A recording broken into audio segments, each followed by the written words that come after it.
Mga Lodi, don't skip ads po tayo. Maraming salamat sa patuloy ninyong pagsuporta. Paki-like and share naman dyan mga Lodi. At sa mga gustong mag-donate sa ating GCash or regular na load, mag-comment lang po tayo. Para patuloy tayong makapag-upload ng mga bagong kabanata. Marami pong salamat. Kumusta mga Lodi, may bago tayong nobela, sana magustuhan nyo ang kwentong ito. Ito ay kwento ng isang kabataang lalaki na nagkaroon ng mahiwagang mga mata. Simulan natin ang kwento. Kabanata 1101 hanggang Kabanata 1110. Kabanata 1101. Kuya, kukunin ko si Master, at papatayin ko ang lahat ng masasamang tao. Namumula ang ilong ni Xiao Qingcheng, at tumutulo ang mga luha. Sa sandaling ito, sa murang edad, naghihiganti siya. Niyakap din ni Yehan ang dalaga sa kanyang mga bisig, at mahinang sinabi, Qingcheng, huwag kang mag-alala, tutulungan ka ng kuya mo na hanapin si Master.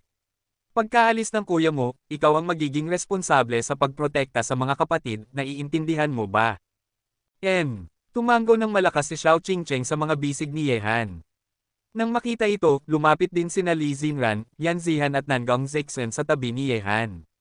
Tahimik at malungkot ang atmosfera sa villa. Pagkaalis, kailan ang petsa ng pagbabalik? Mahinang narinig ang boses ni Zhou Yuner sa tabi ni Yehan. Ang mga salitang ito ay nagparamdam kay Yehan ng pagkainggit sa kanyang puso. Pagkaalis, kailan ang petsa ng pagbabalik? Gusto rin niyang tanungin ang kanyang sarili. Dumating ang gabi, at ang silid na pag-aari ni Yan Qingmo ay madilim. Dahan-dahang binuksan ni Yehan ang pinto, at nagliwanag ang ilaw. Mayroong bahagyang panginginig. Alam ni Yehan na nagising na si Yan Qingmo, at ang tahimik na pag-iyak at matinding kalungkutan ay nagparamdam kay Yehan ng sakit sa kanyang puso. Nanay! Lumapit si Yehan sa kama at umupo, tinitingnan si Yan Qingmo na nakasiksik sa ilalim ng kumot. Nananakit ang kanyang ilong, maliban noong una niyang nakita siya, hindi niya kailanman nakita si Yan Qingmo na umiyak, at nakakasakit ng damdamin. Sa loob ng napakatagal na panahon, masaya siya, nalubog sa kagalakan ng paghahanap sa kanyang anak, may kumpletong pamilya, at may isang grupo ng mga manugang na tumatawag sa kanya ng nanay buong araw, at isang maliit na tao ang malapit ng ipanganak, maaari mo siyang tawaging lola. Gayunpaman, binigyan siya ng Diyos ng ganitong kidlat sa pinakamasayang panahon sa kanyang buhay. Oh, narito na ang anak ko. Sa ilalim ng kumot, pinunasan ni Yan Qingmo ang mga luha na tumatakip sa kanyang buong mukha, umupo siya, kahit na ang malabo na ilaw ay hindi may tatago ang kanyang payat na mukha. Tinitingnan ng payat na babaeng ito na may malungkot na mga mata at walang buhay sa kanyang mukha, sinikap ni Yehan na huwag umiyak, nagpakita ng isang malakas na panig, niyakap ang kanyang ina sa kanyang mga bisig, at sinabi, Nanay, pasensya na, nasaktan ko siya. Nang marinig ito, kinagat ni Yan Qingmo ang kanyang labi, tumulo ulit ang mga luha sa kanyang payat na mukha, at sinabi, Anak, hindi kita sinisisi, ginagawa ng hayop na iyon ang dapat niyang gawin, hindi ka sinisisi ng nanay mo, kapalaran ito. Panipi. Hindi ito kapalaran, ito ay galit. Kumislap ang mga mata ni Yehan ng walang katapusang lamig, isang araw, babalik ako, at babayaran ko ang lahat ng mga taong iyon. Ang kanilang dugo lamang ang makakapagbayad, nanay, pangako sa akin, maging malakas, dapat mo akong hintayin na bumalik, ang araw na babalik ako ay ang panahon ng paghihiganti. Tumango ng malakas si Yan Qingmo, at sinabi na may mga luha sa kanyang mga mata, Anak, sa pagkakataong ito, hindi ka pipigilan ng nanay, kung maaari. Ipaghiganti natin ang iyong yumaong ama. Ang susunod na labanan sa Kunlun Mountains ay kumalat sa buong China sa isang nakakabigla na bilis. Ang balita na ang baliw ay namatay sa labanan sa Qilian Mountains ay nagulat sa lahat ng nakakaalam tungkol dito. Baliw ng pamilyang Ji, ang kilalang master na ito sa buong mundo ay patay na. Sa Qilian Mountains, ang labanan sa Holy Land of Kunlun ay malawakang ikinakalat. Ginawa ng panig ni Yehan ang kanilang makakaya upang iligtas si Yehan, ngunit sila ay mahigpit na pinigilan. Lalo na nang lumitaw ang Nine-Night Sage Lord, pinatay niya ang baliw gamit ang isang paggalaw. Ang kanyang nakakatakot na lakas ay nagparamdam sa mga tao ng takot. Bukod dito, ganap na pinigilan ng Nine-Night Sage King si Ye ng walang tulong ng Four Great Masters. Isang master ng malamig na panig. Ang antas ng lakas na iyon ay walang kapantay sa mundo. Ang angka ng Ji, ang tatlong haligi, ay dinurog ng Nine-Night Sage King, ang isa ay namatay, ang isa ay napinsala, at ang isa ay isang alipin, na nagbigay daan kay Yehan na bahagyang makaligtas. Ang labanang ito ay nagulat sa mundo, ang kapangyarihan ng Holy Land Kunlun, at ang kakilakilabot ng Nine-Night Sage Monarch ay malalim na nakaukit sa mga puso ng mga tao. At ngayon, nang ang lupain ng Huaxia ay natatakot sa kakilakilabot ng Nine-Night Sage, gusto rin nilang malaman saan pupunta si Yehan na iniwan ng Nine-Night Sage at kailangang lumabas ng China. Talaga bang malulunok niya ang malalim na galit na ito? Ang matinding kagalakan ay nagdudulot ng kalungkutan.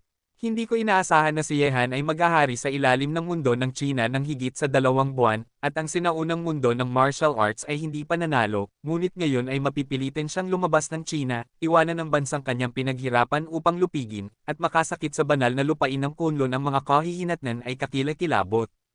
Kahit na ang mga taong tulad ni Yehan ay kailangang yumoko. Ang Holy Land of Kunlun ay isang Diyos na pag-iral. Sino sa mundong ito ang makakatalo sa kanila? Isang himala na nailigtas ni Yehan ang kanyang buhay ngayon. Kahit na ito ay isang himala, binili ito sa isang mabigat na presyo. Ang kanyang buhay ay medyo mabigat. Hindi ko lang alam kung saan pupunta si Yehan pagkatapos umalis ng China. Walang lugar para sa kanya sa China. Tungkol sa malalim na galit na ito, natatakot akong kailangan niyang pilitin itong lunukan. Totoo, kung gusto mong maghiganti mula sa Holy Land of Kunlun, kahit na si Yehan ay walang kapantay sa talento, maaaring mahirap gawin iyon. Kung maaari kang patuloy na mabuhay, medyo maganda na. Ang lupain ng China ay puno ng kaguluhan, at pareho rin ito sa maunlad na lungsod ng Yanjing. 2 buwan na ang nakalilipas, ang binata na tinawag na numero 1 tao na gumawa ng nakakatakot na ingay sa lungsod ng Yanjing at gumulo sa sitwasyon ay malapit ng mapilitang umalis ng Huaxia, ang paghahambing bago at pagkatapos ay bumuo ng isang malaking kaibahan. Sa compound ng pamilyang Yan, magkasama na nakaupo sina Ji Yan at Ji Zhang. Alam na nila ang mga pangyayari sa labas, at wala silang magawa kundi ang bumantong hininga, dahil ang kalaban na kinakaharap ni Yehan sa pagkakataong ito ay magdudulot sa sinuman ng isang pakiramdam ng kawalan ng pag-asa sa kanilang puso. Ang hayop na iyon, namatay siya nang sinabi niyang mamamatay, at hindi siya nag-abiso ng maaga. Karapat-dapat ba siyang humanga sa dalaga na iyon? Dapat sana ay mas madalas ko siyang sinaway kung alam ko lang. Ngayon wala na akong pagkakataon na bugbugin at pag-alitan siya. Kahit na ganito, pero may hindi maalis na kalungkutan sa mukha ng matandang Yan. Para sa baliw, ang manugang na gustong magalit sa kanya sa tuwing nagkikita sila, walang katapusang kinamumuhian ng matandang Yan, at palihim na nagsisisi na ang kanyang anak na babae ay nagpakasal sa maling tao. Ngunit ngayon, ang manugang na gustong magalit sa kanya ay wala na, at hindi siya komportable sa kanyang puso. Kabanata 11:02. Sabi ni Ji Zhang, matandang Yan, tingnan natin ng mas malapitan. Hanggat maayos ang aking apo, may pagkakataon pa rin para sa lahat. Sa pagkakataong ito, ang iyong biyenan at ang kanyang pamilya ay nagdusa ng malaking pagkawala, ngunit lahat ito ay para sa kanyang kaligtasan. Hindi natin dapat sa halip na manatili sa kalungkutan ng nakaraan, dapat nating tingnan ang hinaharap. Bumantong hininga ang matandang Yan, at sinabi, Holy Land Kunlun. Iyon ay isang malaking bundok na walang tuktok na makikita. Sa hinaharap, kaya bang lagpasan ng batang iyon. Ang malakas na ulan na ito ay tumatagal na, at walang posibilidad na tumigil sa susunod na araw. May kapal-palad na tubig sa lupa. Sa sandaling ito, si Yehan, na nakasuot ng itim na damit at may hawak na itim na payong, ay umalis sa Phoenix Villa, ang driver ay si Fei Feng, at si Zilong ang magiging kapitan sa loob. Binata Ye, saan tayo pupunta? Tanong ni Fei Feng habang nakaupo sa upuan ng driver. Pumunta sa Tianlong Martial Arts School. Pagkatapos sabihin ng isang salita, pumikit si Yehan. Bukas ay ang 3 araw. Bago umalis, kailangan niyang ayusin ang lahat. Sa Tianlong Martial Arts School, kahit na umuulan ng malakas, patuloy pa ring nagsasanay ang mga estudyante, ngunit hindi pinansin ni Yehan, at dumating siya sa opisina na pag-aari niya, ang punong guro, na may hawak na itim na payong. Sa sandaling ito, sa opisina na ito, narito sina Zhao Hengtian at iba pa, at si Xu Qing mula sa Tianlong Club sa Timog, ang multo at si Qiu Tiang ang mula sa Hilaga ay narito rin, ito ang hiniling ni Yehan na ipaalam sa kanila ni Zhao Hengtian. Nang makita si Yehan na pumasok, lahat ng tahimik na naninigarilyo ay tumayo. Sa opisina ng Tianlong Martial Arts School, lahat ay tahimik na naninigarilyo. Ang multo, si Qiu Tiangang, at si Xu Qing ay dumating lahat. Alam na nila ang nangyari. Ngayon, tinawag sila ni Yehan mula sa malayo. Mukhang may mga bagay na dapat ayusin. Yehan, Sa tahimik na atmosfera na ito, hindi napigilan ni Shu Qing na magsalita muna. Humitit siya ng ilang sigarilyo at sinabi, hindi ako magaling sa pag-aliw sa mga tao. Ang koponan ay may magandang karera at kailangan ka upang manguna, kaya ikaw. Shu Qing, huwag kang mag-alala, maayos ako. Pinatay ni Yehan ang kanyang sigarilyo, at ang kanyang mga mata ay dumaan sa mga tahimik na tao sa opisina. Ang lahat ng mga taong narito ay mga mataas na opisyal ng Tianlong, tulad nina Zhao Hengtian, Chen 11 Brothers, Leng Wufei, Xia Ben, Lin Chi, Sun Bumir, Zhou Lai, Ghost Servant, Qiu Tiangang, Shu Qing, ay narito lahat. Kung may sasabihin ka, sabihin mo lang, at makikinig kami. Tumingin ang multo kay Yehan. Mula nang ipagkanulo niya ang Siberian Tiger Shu Longxiang, nanatili siya sa Northeast at bihirang aktibo. Pagkatapos ng lahat, ipinagkanulo niya ang kanyang dating amo. Ito ay isang nakakainis na bagay, masyadong aktibo, magiging sentro lamang ito ng talakayan.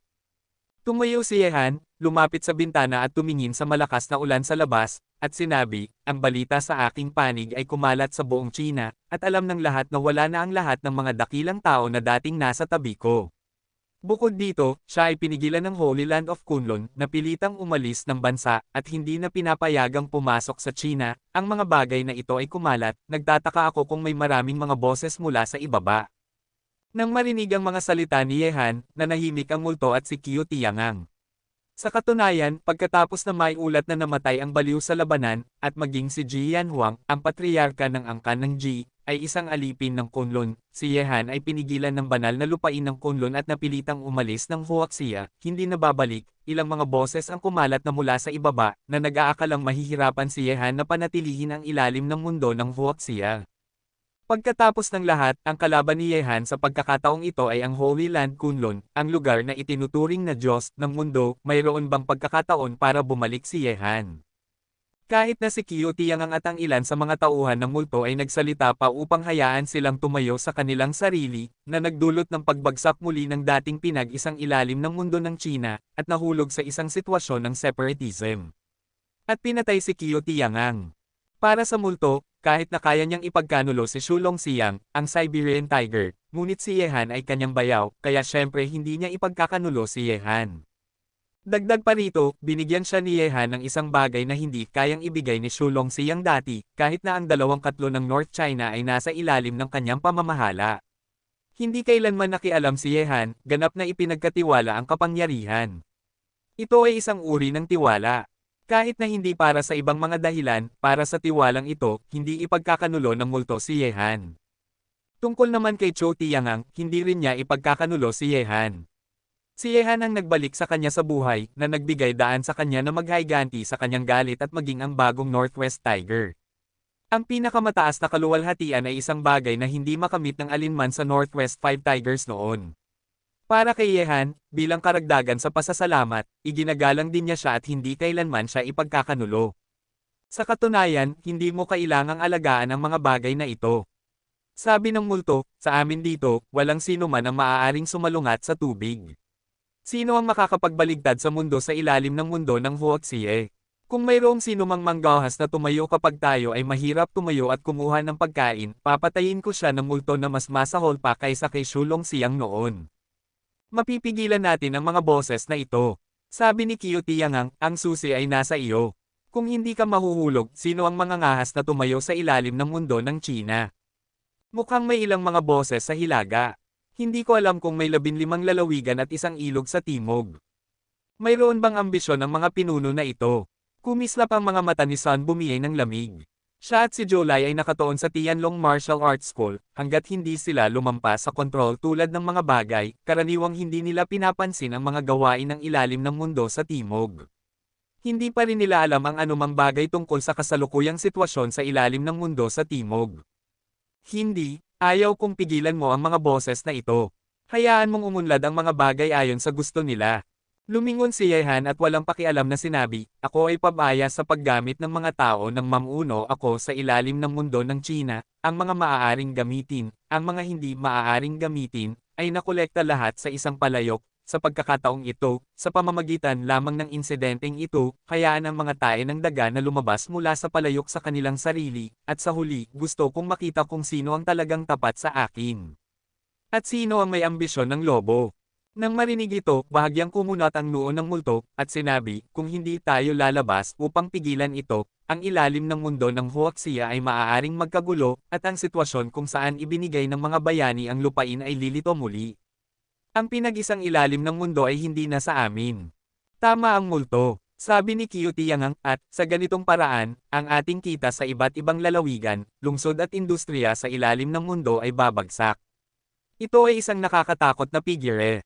Mas magulong ang sitwasyon, mas mabuti, at mas magulong, ang mga likas na katangian ng tao ay tunay na maipapakita, alisin ang ipa, panatilihin ang kakanyahan, at ang mga taong makakapanatili sa huli ay ang mga talento na talagang kailangan ng Tianlong.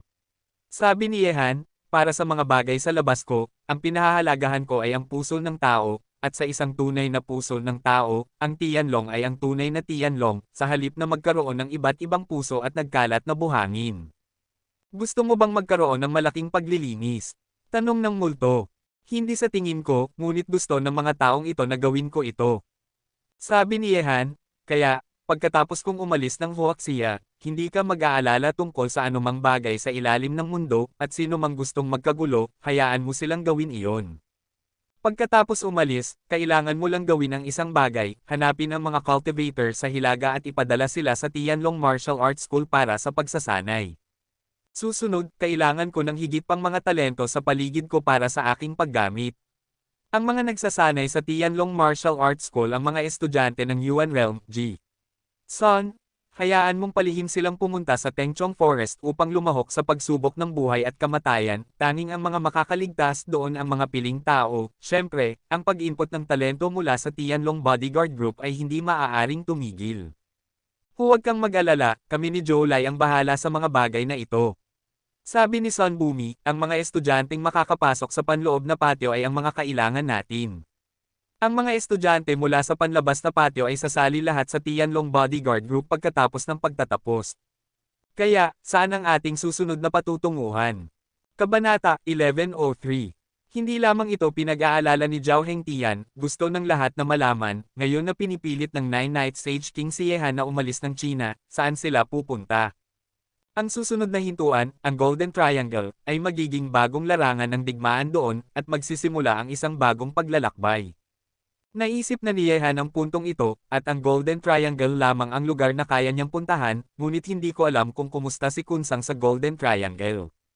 Golden Triangle. Nangiti ang mga mata ni na Zhao Hengtian at ng iba pa.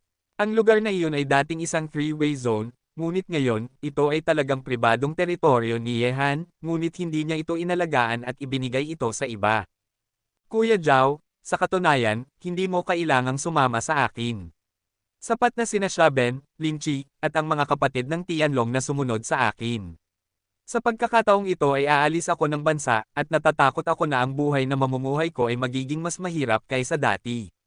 Ang mga mata ni Yehan ay dumaan kina Zhao Hengtian, Leng Wufei, at sa mga kapatid na Chen. Si Zhao Hengtian ay mayroon na ngayong si Liu Yuru, at minsan nang sinabi ni Leng Wufei na babalik siya sa Qingmei Mountain pagkatapos siyang tulungan na manalo sa ilalim ng mundo ng Huaxia, at bubugulin ang mga araw ng mga idol clouds at wild cranes kasama si Master Wuyo.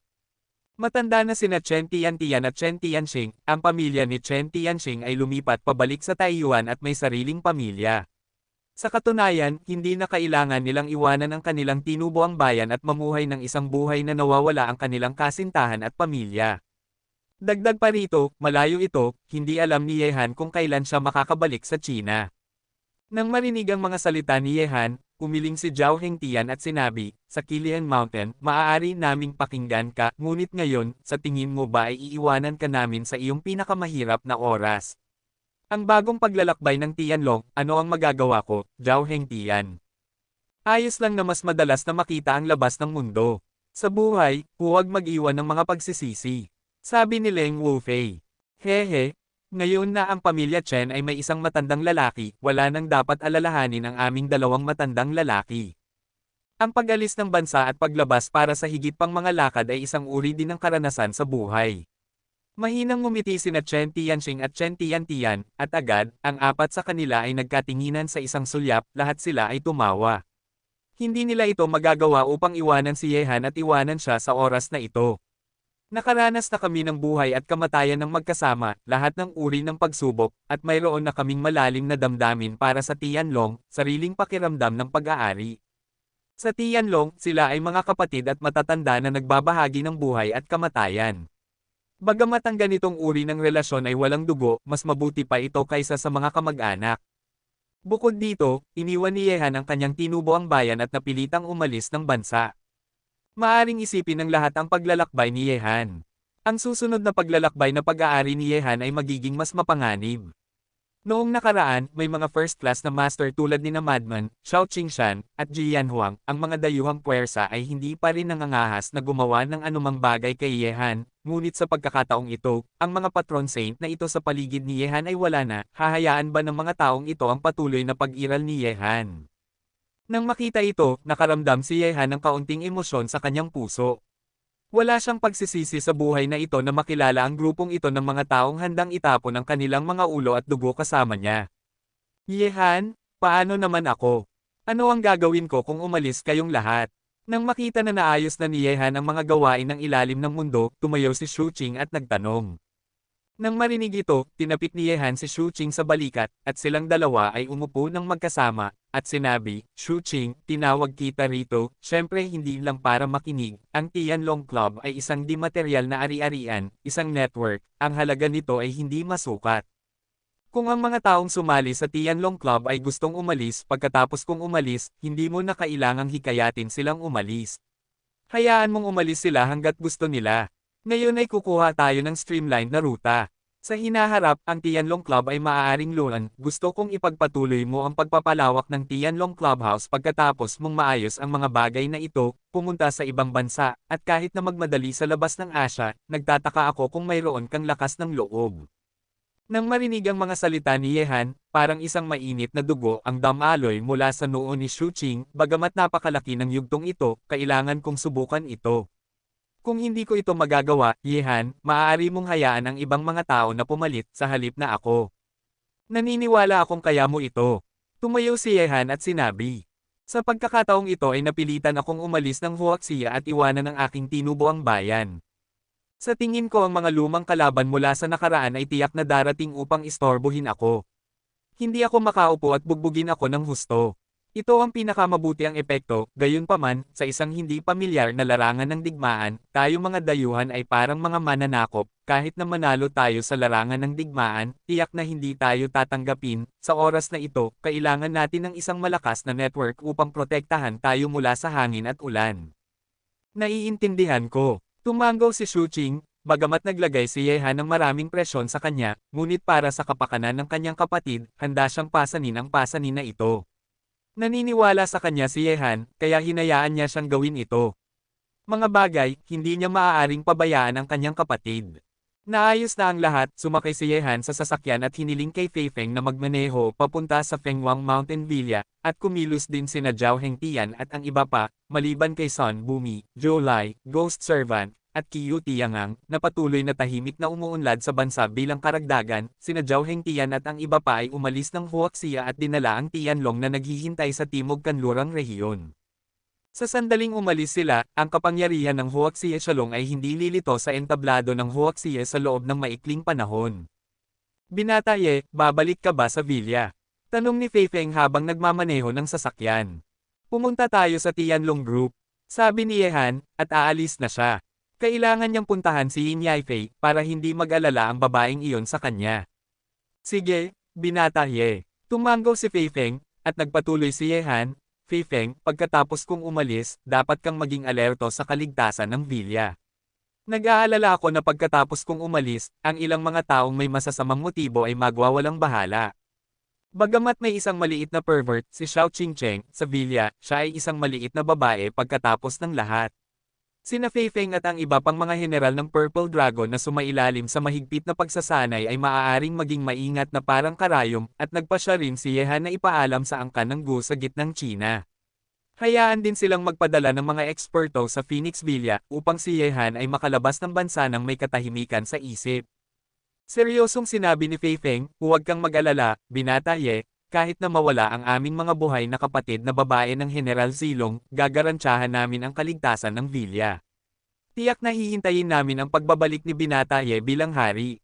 Nanatili si Yehan na tahimik, naghihintay para sa araw na ang hari ay babalik, anong taon, buwan, at oras iyon. Sa oras na ito, tumunog ang telepono ni Yehan, at ang tumatawag ay si Zug Banroo. Prajna, Ham. Mahinang sumagot si Zug Prajna, dumiretso sa punto, at sinabi, kailan ka aalis? Saan ka pupunta? Kabanata 1104.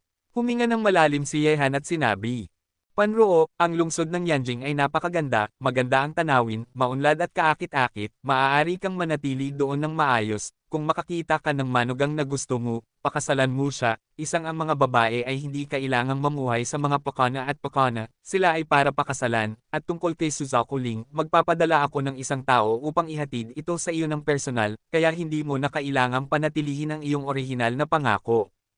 Nang marinig ito, nanahimik ang telepono sa loob ng sandali. Sa tingin mo ba mayroong sino man sa mundong ito na maihahambing sa iyo, Yehan? Tanong ni Zog Prajna, ang mga tao sa aking pamilyang Zog ay palaging ginagawa ang kanilang sinasabi at ginagawa ang kanilang sinasabi. Nakita ko si Suzaku Ling, kaya kailangan kong panatilihin ang aking orihinal na pangako, hindi banggitin, ano ang saysay ng pamumuhay para sa isang babaeng tulad ko kung hindi ko pag-aaralan ang mga pukana at panlilinlang. Bamantong hininga si Yehan, maaari bang talagang gusto mong mamuhay ng isang buhay na pag-alis ng bahay at pagtaka sa ibang bansa kasama ako? Bakit hindi? Maaari bang natatakot kang magdala sa akin ng ganoong pasanin? Siyempre hindi. Kung ang iyong Zug Prajna ay isang pasanin, ano ang mga babae sa mundong ito? Sabi ni Yehan, kung talagang gusto mong sumama sa akin, bukas ng gabi, hihintayin kita sa paliparan ng Shanghai City. Sige, deal na ito? Mag-iwan ka sa akin ng lugar, at sasalubungin kita sa Shanghai City bukas ng gabi. Sabi ni Yehan, umaasa lang ako na hindi mo pagsisisihan ang desisyong ito dahil hindi ko alam kung kailan ako babalik, sakaling. Walang pagkakataon, naniniwala akong ang iyong kapalaran ay hindi magiging ganoon kakawalang saysay, at naniniwala rin ako sa aking sariling pananaw. Sabi ni Zug Prajna, Yehan, hindi mo ba iniisip na may saysay ang buhay kung susundan kita? Pagkatapos sabihin iyon, ibinaba na ni Zug Prajna ang telepono. Sundan mo ako, para lang maranasan ang mga taybak at taybak. Huminga ng malalim si Yehan, pumikit, at nakinig sa tunog ng ulan sa labas na tumatama sa bintana ng sasakyan. Sa pagpunta upang makipagkita kay Yin Yaifei, nakatanggap din si Yehan ng ilang tawag mula sa lungsod ng Yanjing, mula kay Ji. Yan, Ji, Zhang Xiaoyu at Sito Zhenchen na tumawag kay Yehan isa-isa. Sa mga sumunod na panahon, pagkatapos pumunta si Yehan upang makita si Yin Yaifei, nakipag-usap siya kina Tang Dashao at Lin Bomo. Mula kay Tang Dashao, nalaman ni Yehan na ang lalaking ito ay malapit ng magpakasal. Ang huling paglalakbay sa Olympic League ay nagparamdam kay Mo Shou na ang kanyang katayuan bilang babaeng punong abala ng bahay ay nanganganib, at hindi na niya mapigil ang pakasalan si Young Master Tang upang itali ang kanyang puso. Pagkatapos makita ang mga taong ito, hiniling ni Yehan kay Fei Feng na magmaneho pabalik sa Phoenix Mountain Villa. Sa daan, tinawagan niya si Kunsang na nasa Golden Triangle at sinabi sa kanya na malapit na siyang pumunta sa Golden Triangle. Tungkol sa pagdating ni Yehan sa Golden Triangle, si Kunsang ay natural na siya ay lubos na nagalak, at tinapik ang kanyang dibdib at sinabi kay Yehan na siya mismo ang pupunta sa paliparan upang sunduin siya. Ang malakas na ulan ay bumabagsak pa rin sa labas ng bintana, kakaunti ang mga taong naglalakad sa kalsada, ilang sasakyan lamang ang mabilis na dumaraan sa pangunahing kalsada, at ang ulan ay nagsasabog sa lahat ng direksyon. Kalmado ang puso ni Yehan at nagpaplano para sa hinaharap. Kalahating oras ang lumipas, ang sasakyan ay nakapasok na sa Phoenix Mountain Villa. Gayunpaman, pagkatapos pumasok ni Yehan sa bahay, bigla niyang natuklasan na mayroong ilang karagdagang kababaihan sa bahay. Dumating sina Ho Feng, Yan Lingjiao, at Ying Chenkyu mula sa lungsod ng Yanjing. Pagkatapos marinig ang nangyari kay Yehan, ang tatlo sa kanila ay lumipad sa Shanghai City ng maaga sa umaga, at kara-rating lang nila rito hindi pa matagal, kaya hindi nila inabisuhan si Yehan ng maaga. Nang makita si Yehan na pumasok sa silid, ang mga mata ng tatlo sa kanila ay nahulog kay Yehan. Bakit kayo nandito? Hindi ko kayo sinabihan ng maaga, kaya masasundo ko kayo. Umupo si Yehan sa tabi ni Yan Lingjiao na may ngiti sa kanyang mukha. Hawak ni Yan Lingjiao ang kamay ni Yehan at sinabi, isang malaking bagay ang nangyari, hindi ba tayo makakapunta? Gayunpaman, nakikita na kaya mong makipag-usap at tumawa, napapanatag kami. Ang mga mata ni Wolfgang ay nahulog kay Yehan, at talagang natatakot sila na hindi makatiis si Yehan at masisira pagkatapos ng ganoong mabigat na suntok, ngunit nang makita si Yehan ngayon, hindi niya sila binaygo. Hindi ako isang taong madaling matamba. Umiling si Yehan. Sa pamamagitan ng paraan, may isang babaeng naghihintay sa iyo sa itaas. Narito na siya ng ilang oras, sabi ni Jo Yuner kay Yehan. Alam kong darating siya. Tumango si Yehan at sinabi, makipag-usap ka kay nanay, aakyat ako at makikipagkita sa kanya. Pagkatapos ng lahat, umakyat si Yehan sa itaas ng vilya, at nang makarating siya sa kanyang silid, nakita ni Yehan ang likod ng isang babaeng nakatayo sa harap ng bintana, tahimik na pinapanood ang lahat sa labas ng bintana, ang kanyang aura, tahimik medyo nakakatakot. Nang makita ito, lumapit si Yehan, tumayo sa tabi ni Jingyi, at sinabi, pasensya na sa pagpapahinte sa iyo. Kaya kung maghintay sa iyong ama sa loob ng 20 taon. Ano ang oras na ito? Tumingin si Jingyi sa labas ng bintana na may kalmadong ekspresyon, si Dong Lei ay nanginginig, si Zia Yuzo, ang langit at ang lupa ay nagkakaisa, ngunit nangangahas na makipag-away sa hari. Pagkatapos sabihin iyon, isang luha ang tahimik na tumulo mula sa mukha ni Jingyi. Ang baliw ay namatay sa labanan sa Qilian Mountain. Ang pinakamalungkot na tao, syempre, ay siya. Pagkatapos maghintay sa baliw sa loob ng 20 taon, may isip kung gaano kalalim ang pagmamahal niya sa kanya. Ang pag-ibig na ito ay kararating lang, at hindi niya pa ito nararamdaman ng maayos, at wala na ito. Pagkatapos maghintay ng 20 taon, ang kapalit lamang ay 1 taon. Walang libingan sa mga bundok, at ang langit at lupa ay nagkakaisa, kaya nangangahas akong makipag-away sa hari. Bumantong hininga ng malalim si Yehan, at sinabi, alam ko ang damdamin ni Jaizo para sa aking ama, ngunit umaasa pa rin ako na aalagaan ni Jaizo ang kanyang kalusugan. Walang naiwan, kaya ano ang saysay ng pag-aalaga niya sa kanyang katawan. Tinuwanan ni Jingyi ang kanyang sarili, tumingin kay Yehan at sinabi, maliit na lalaki, maaari ba akong manatili dito sa hinaharap? Nararamdaman ko na naroon pa rin ang kanyang hininga dito, pagod na ako, naghahanap ng lugar upang magpahinga. Siyempre, ang may-ari ng lugar na ito ay maaaring manatili hanggat gusto niya.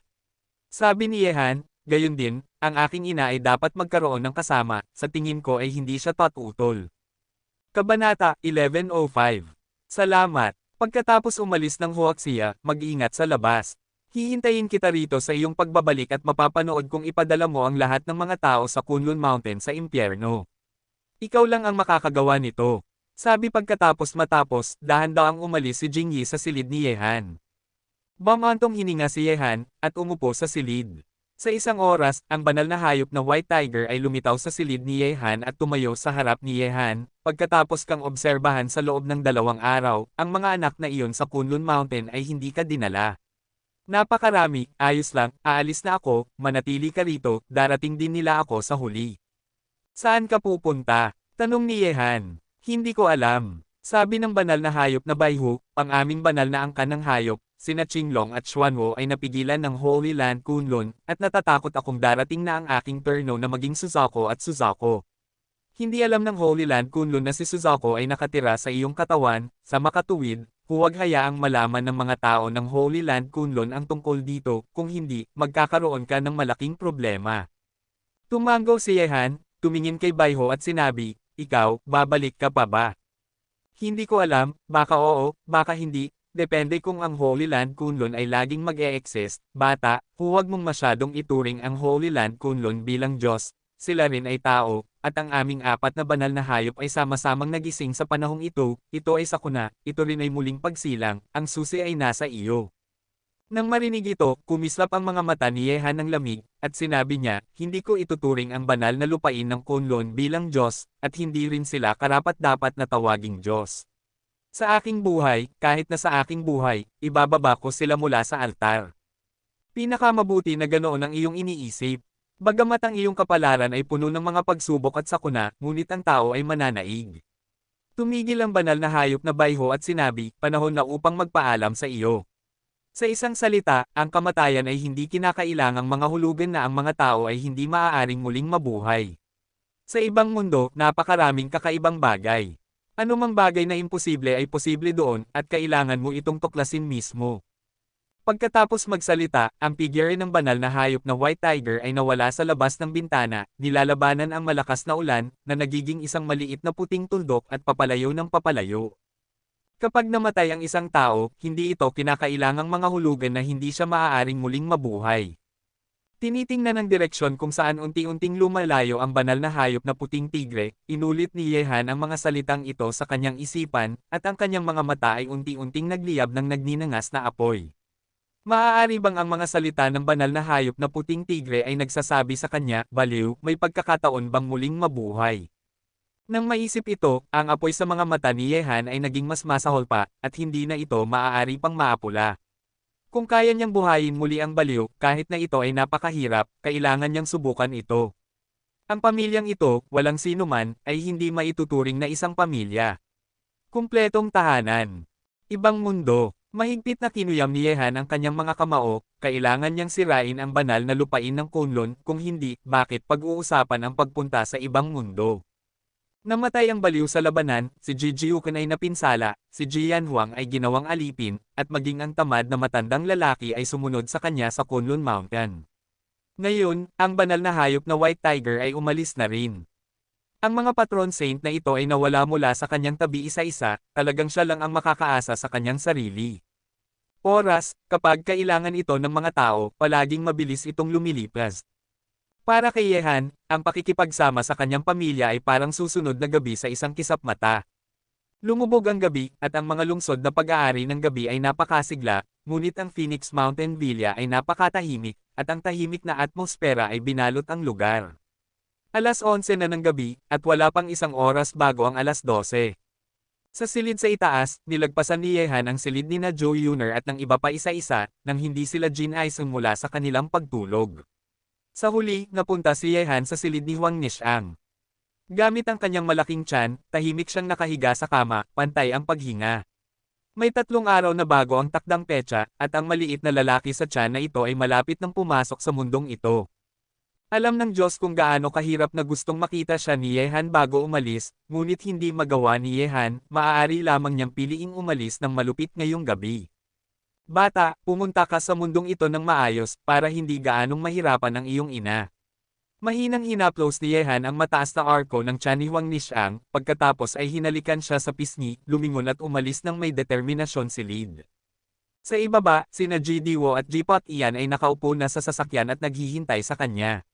Si Fei Feng ay nasa upuan ng driver. Binuksan ni Yehan ang pinto ng sasakyan at sumakay. Kumaway siya, pumunta tayo sa paliparan. Pinatakbo ni Fei Feng ang sasakyan at dahan-dahang lumabas sa manor. Sinulyapan ni Yehan ang rearview mirror. Sa pamamagitan ng rearview mirror, malabo niyang nakita ang mga figurang nakatayo sa harap ng ilang mga bintana sa ikalawang palapag ng villa. Kapag umalis si Yehan ng Huaxi ngayong gabi, sina Joe Yuner at ang iba pa ay talagang makatulog, ngunit ang paghihiwalay ay napakasaya at puno ng luha, natatakot sila na hindi nila mapipigilan ang pag-iyak. Ang lalaking iyon ay may mabigat na responsibilidad sa kanya, kaya kahit na gusto nilang manatili siya ngayon, hindi niya mabuksan ang kanyang bibig. Ngayon, maaari lamang siyang hayaang maglakbay-lakbay, lumago at lumago ng paunti-unti, at bumalik sa lalong madaling panahon. Alas 12 na ngayon, at bagamat may ilang tao sa paliparan, nang sina Yehan at ang 3 sa kanila ay maglakad patungo sa pasukan ng paliparan ng magkasama, nakita nila si Zug Banroo na tahimik na nakatayo sa isang lugar, at ang mga gamit ni Zug Banroo. Napakasimple, isang maliit na molito lamang, nakasuot ng simple at casual na damit, at nakasuot ng salamin na may gintong frame. Nang makita ang 3 kay Yehan na naglalakad patungo sa kanilang mga posisyon, hinubad ni Zug Banroo ang kanyang salamin at pinanood si Yehan na papalapit ng kalmado. Ano sa tingin mo? Tumingin si Yehan kay Zug Banroo na nakatayo sa harap niya at nagtanong. Nang marinig ito, kinusat ni Zug Proj na ang kanyang mga mata at sinabi, sasagutin kita ng isang bastos na pangungusap, tinatanggal mo lang ang iyong pantalon at umuutot, hindi ito kinakailangan. Nang marinig ito, umiling si Yehan, ibinigay ang boarding pass kay Zug Banroo, at sinabi, "Tara na, halos oras na para sumakay sa eroplano, sumakay sa aking barko ng pirata, at huwag na huwag mong isipin ang pagbaba sa hinaharap, wala na. Ang iyong bangka ay mabuti, itinalaga akong umasa sa iyo sa natitirang bahagi ng aking buhay." Kabanata 11:06. Habang tumutunog ang anunsyo ng pagsakay, ang 4 sa kanila ay dahan-dahang nawala sa pasukan. Kalahating oras ang lumipas, ang eroplano ay nakapasok na sa madilim na ulap. Tiningnan ni Yehan ang Neon City sa ibaba mula sa itaas, nakaramdam ng kaunting paghihiwalay. Ang mga emosyon ay dahan-dahang lumitaw sa kanyang mukha. Sa pagkakataong ito, kailan ako makakabalik? Naramdaman ng malungkot na aura sa katawan ni Yehan. Si Zug Banro, na nakaupo sa tabi niya, ay nagpalit ng komportableng posisyon sa pag-upo, at hindi alintana ang pahintulot ni Yehan, isinandal niya ang kanyang ulo sa kanyang balikat at sinabi, "Halika rito mula sa lungsod ng Yanjing, nasa eroplano na ako ng ilang oras, pagod na ako, pahihiram ko sa iyo ang aking balikat para sandalan, at kapag natutulog ako, huwag mo nang isipin ang pagkain ng aking tofu." Nang marinig ito, tiningnan ni Yehan ang babaeng nakasandal sa kanyang balikat at pumikit na, at nakaramdam ng init ng walang dahilan. Pagkatapos ng lahat, may mga taong handang sumunod sa kanya, kahit na iwanan ang kanilang mga tinubuang bayan, at kusang magbabahagi ng mga kagalakan at kalungkutan. Pupunta si Yehan sa Golden Triangle, ngunit kailangan niyang dumaan muna sa Ziswangbana. Si Kunsang ay personal na susando sa kanya sa paliparan ng Ziswangbana. Tungkol naman kina Zhao Hengtian at iba pa, dinala na nila ang Tianlong sa lugar ng Golden Triangle bago pa si Yehan. Napakatahimik ng eroplano, at karamihan sa mga pasahero ay mahimbing na natutulog na. Napagod din si Yehan nitong mga nakaraang araw, kaya mabilis niyang ipinikit ang kanyang mga mata at nagpahinga. Hindi nagtagal ang paglipad mula sa Shanghai City patungong Ziswangbana. Nang muling imulat ni Yehan ang kanyang mga mata, nang imulat ko ang aking mga mata, ang langit sa labas ay madilim na, at ang eroplano ay malapit nang lumapag sa paliparan ng Ziswangbana sa loob ng kalahating oras. Gising na, paano ka nakatulog? Nagising na si Zug Banro, at may binabasa siyang dilaw na libro sa kanyang kamay. Ang librong ito ay ipinamana mula sa kanyang mga ninuno. Nabasa na niya ito mula noong bata pa siya. Marami siyang nabasang kabanata at naaalala niya ito sa puso, ngunit ito ang kanyang hindi matitinag na ugali. Maganda naman. Sinulyapan siya ni Yehan at sinabi, "Hindi ka ba napapagod sa panunood ng mga plot na ito araw-araw?" Nasisiyahan ako. Inangat ni Zug Banro ang kanyang salamin na may gintong frame, mahinang sumagot, at nagpatuloy sa pagbeling ng mga pahina ng libro. Sabi ni Yehan, "Kapag nakarating na ako sa Golden Triangle, ang aking mga kaaway sa ibang bansa ay maaaring dumalaw sa akin. Sa oras na iyon, inaasahan kong ikaw, isang tagapayo sa militar, ay magagamit ang iyong natutunan, at hayaang makita ng mga tao mula sa ibang bansa kung gaano kakalakas bilang isang mangkukulam na Zug. Napakalaki ng yugtong ito, syempre kailangan kong magsaya." Sinulyapan ni Zug Banro si Yehan at mahinang ngumiti, "Alam mo ba? Ito ang pinapangarap ko. Ang panahong ito ay naiiba sa sinaunang panahon. Ang tanging lugar kung saan ang mga bagay sa ulo ay magagamit ay ang sumunod sa mga taong tulad mo." Ngumiti si Yehan at sinabi, "Bakit parang papuri mo ako? Iyon ay dahil ikaw ay tanga." Sabi ni Zug Prajna, "Ang iyong mga kaaway sa ibang bansa ay wala ng iba kundi ang relihiyosong organisasyon na Shenting, ang Black Dragon Association sa Japan, at ang kalagayang pampulitika sa bansa ng Carbon. Ang tatlong ito ay medyo makapangyarihan, ngunit sa aking isipan, nagplano na ako para sa iyo, at maaari mo lang akong pakinggan kapag dumating na ang oras. Mag-ingat sa maulan na araw." Sabi ni Yehan na may ngiti, "Mukhang naisip mo na ang maraming bagay na nauna sa akin, mabuti, hihintayin kita na gumawa ng malalaking tagumpay sa ibang bansa." Sa paliparan ng Ziswangbana, alas 7 pa rin ng umaga. Kasama ang daloy ng mga tao, sina Yehan at ang iba pa ay lumabas sa paliparan. 4 na Hummers ang huminto, sinundan ng higit sa 100 mga bodyguard na may malakas na hininga. Nang makita ng ilang babaeng dumadaan si Kunsang na tamad na nakasandal sa pinto ng sasakyan, madalas silang commendat sa kanya. Hindi banggitin, ang lalaking ito ay matangkad at malakas, at sino mang makakakita sa kanya ay maiisip siya talagang pambihirang katayuan, ang makapag-hook up sa ganoong tagapagtaguyod. Para sa maraming kababaihan, ito ay tiyak na parang isang uwak na lumilipad sa isang sanga at nagiging isang phoenix, umaabot sa langit sa isang hakbang. Gayunpaman, malinaw na hindi interesado si Kunsang sa mga babaeng ito na madalas na commendat sa kanya, at dahan-daang naninigarilyo. Nakita ni Yehan si Kunsang mula sa malayo. Pagkatapos makita ang sitwasyon, tumawa siya at naglakad patungo sa kanya. Sa oras na ito, si Kunsang, na nakasandal sa Humvee at naninigarilyo ng sigarilyo, ay nakita rin si Yehan.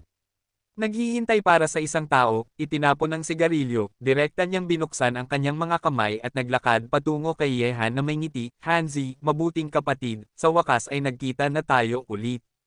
Pagkatapos sabihin iyon, niyakap ng dalawa ang isa't isa, at ngumiti si Yehan at sinabi, halos isang taon na, kapatid na Kunsang, kumusta ka na sa Golden Triangle? Tinapik ni Kunsang si Yehan sa balikat, at sinabi na may ngiti, bagamat may patuloy na mga problema, hindi pa rin ito masama.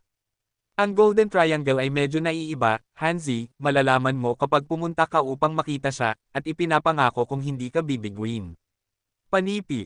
Problema. Maaari bang may nangyari sa iyo? Sinulyapan ni Yehan ang matitigas na mga bodyguard na hindi kalayuan. Ayon sa pagkatao ni Kunsang, hindi niya kailanman lalakasan ang loob na magsabi ng ganyan maliban kung makakita siya ng isang bagay na nagdulot sa kanya ng problema, mga bagay. Sabi ni Kunsang, Hanzi, kara-rating mo lang, huwag nating pag-usapan ito, ang ating kapatid ay wala na ng halos isang taon, pero nag-book na ako ng restaurant dito, mag-inom muna tayo ng maayos. Umiling si Yehan at sinabi, kapatid na Kunsang, pumunta na tayo ng diretso sa Golden Triangle.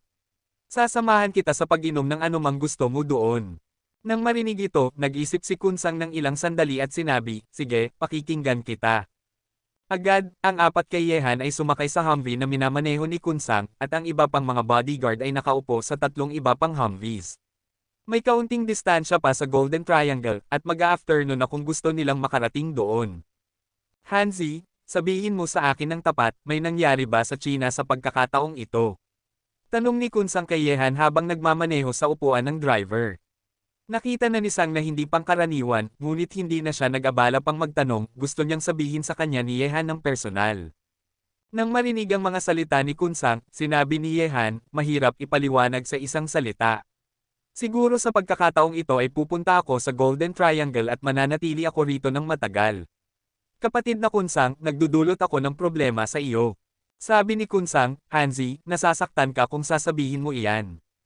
Ang Golden Triangle ay lagi mong pag-aari. Kapag pumunta ka rito, napunta ka na sa iyong sariling tahanan, alam mo ba? Nang ibigay mo ang Golden Triangle sa akin, ako sumumpa ako na gagawin ko itong isang world-class na military base. Ginawa ko ang lahat ng ito para sa iyo. Sino mang manggahas na makipag-usap sa iyo, ako, Kunsang, ay pagsisisihan niya ito. Sa mundong ito, na may malakas na puwersang militar, sino ka man, kailangan mong maging magalang sa amin. Kapatid na Kunsang, naiintindihan ko ang iyong kabaitan. Tahimik na tumango si Yehan. Hoy, mga kapatid tayo na nakaranas ng mga digmaan, buhay at kamatayan ng magkasama. Kung magalang ka, huwag mo nang pag-usapan ito sa hinaharap. Ngumiti si Kunsang at sinabi, kapatid na Shaben, naayos ko na sila, at ang iyong tirahan ay nasa parehong lugar kung saan ako nanirahan kalahating taon na ang nakalilipas. Hayaan ang mga tao na magsimula ng konstruksyon, at ngayon ang malaking bilya ay naghihintay sa iyo, ang Panginoon, upang manirahan, at ang lahat ay handa na. Kabanata 11:07. Tumango si Yehan at sinabi, ngayon ay panahon na upang pag-usapan ang iyong mga problema. May sinubukang makipag-usap sa iyo kamakailan. Tama, sabi ni Kunsang, inasasinahan ako ng mga maliit na Hapon ng maraming beses, ngunit ngayon ang lakas militar ng Golden Triangle ay mas malakas kaysa noong naroon ang matandang lalaking iyon, si General Tado. Kailangan ko lang manatili sa Golden Triangle at huwag lumabas, hindi ganoon kadali para sa mga Apo na iyon na patayin ako. Hapon, maaari bang ang Black Dragon Society? Tanong ni Yehan. Ang grupong ito ng mga lalaki. Galit na pinalo ni Kunsang ang manibela, at matalim na sinabi. Ang grupong ito ng mga sakam na hayop ay talagang gusto kong ibigay sa kanila ang lahat ng droga sa Silangang Asya at maging sa Timog Silangang Asya, at pagkatapos ay sila ay nasa pagbebenta nito sa mataas na presyo sa mga drug dealer sa iba't ibang bansa. Paano magkakaroon ng ganoong kabutihang bagay? Ang negosyo ay ginagawa nila, at sila lamang ang aming mga kasosyo sa Silangang Asya at Timog Silangang Asya. Gusto nilang bumili ng malaking halaga ng mga kalakal mula sa Golden Triangle, at pagkatapos ay manipoloyo ang merkado ng droga sa Silangan at Timog Silangang Asya. Tinamaan ni Yehan ang punto. Kung ang Black Dragon Society ay talagang magtatagumpay, ang malaking tubo ay maiisip.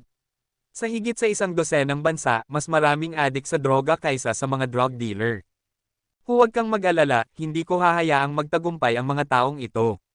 Sabi ni Kunsang, ang ating Golden Triangle ay kilala bilang isa sa 4 na pangunahing lugar na gumagawa ng droga sa mundo, at ang dami ng mga droga na dinadala mula rito bawat taon ay isang nakakatakot na figure. Ngunit dahil malinaw mong ipinagbawal pagkatapos na ibenta ng Huaxia ang mga droga, nilinis ko ang lahat ng mga drug dealer na pumunta sa Golden Triangle mula sa Huaxia.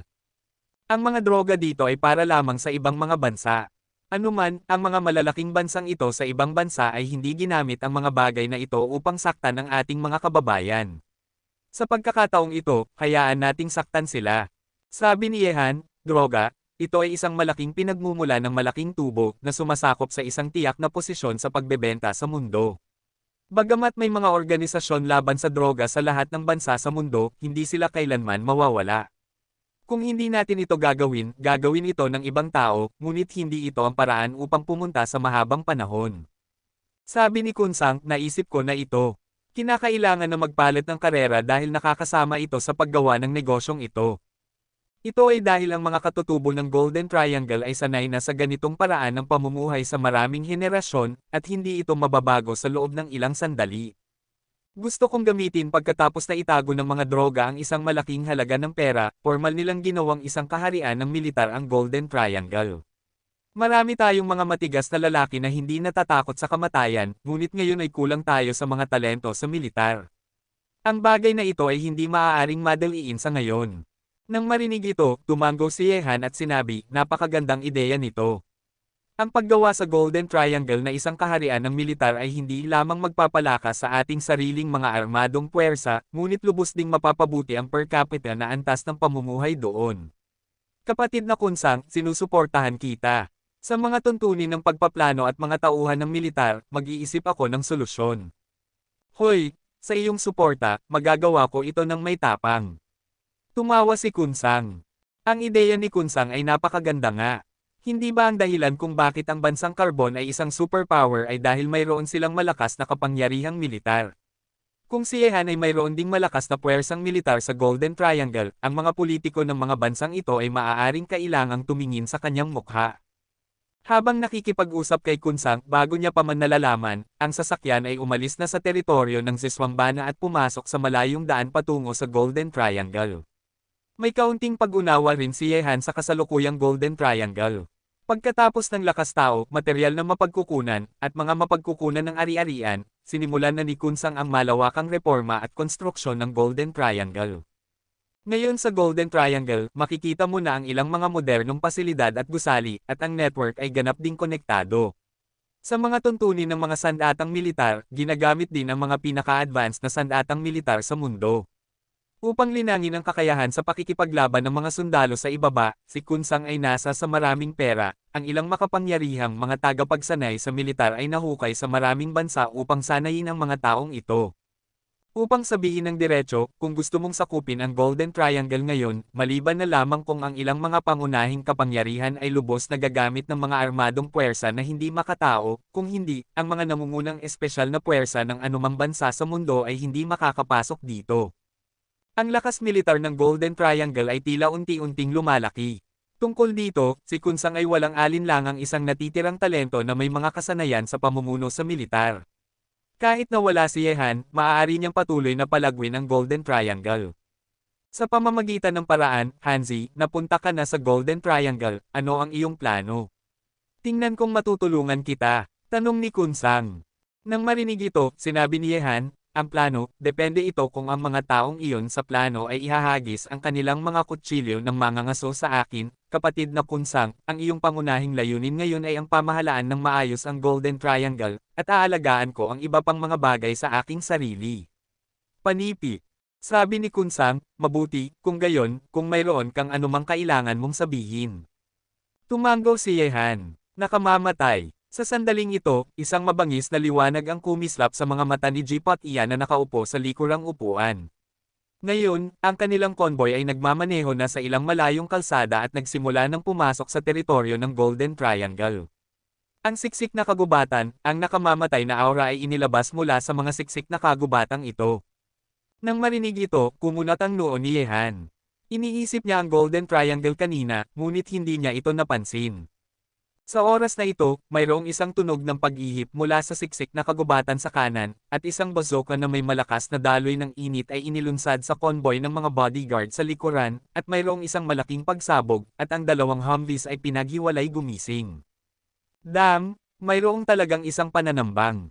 Kumislap ang isang nakakatakot na liwanag sa mga mata ni Kunsang, at pagkatapos ay tinapakan niya ang accelerator at sumugod sa maputik na kalsada, na nagdulot ng pagkabangga ng buong katawan, ngunit nang handa nang umalis si Kunsang dito, sa kalsada sa unahan, isang rocket launcher din ang lumitaw sa gilid ng siksik na kagubatan, na pumutok sa lahat ng makapal na puno at hinaranggan ang daan ni Kunsang pasulong.